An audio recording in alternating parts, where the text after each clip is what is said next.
بسم اللہ الرحمن الرحیم۔ السلام علیکم ورحمۃ اللہ وبرکاتہ۔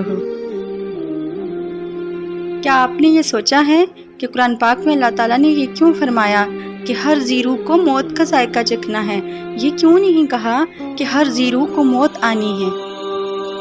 آپ نے کبھی اس لفظ ذائقہ، جس کو انگلش میں ٹیسٹ کہتے ہیں، پر غور کیا ہے؟ سائنس کہتی ہے کہ ہر انسان کے چکھنے کی حس مختلف ہوتی ہے۔ اگر کسی کو کوئی چیز پسند نہیں آتی تو اسے اس کا ذائقہ برا ہی لگے گا۔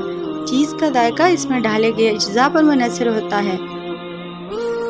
اس لیے ہر شخص کی موت کا ذائقہ اس کے اعمال کے مطابق ہوگا۔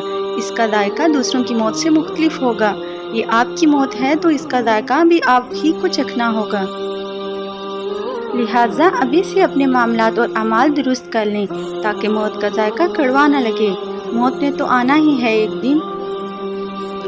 اللہ سے دعا ہے کہ جب آخری وقت ہو تو زبان پر کلمہ شریف کا ورد ہم سب کو نصیب فرمائے۔ آمین ثم آمین۔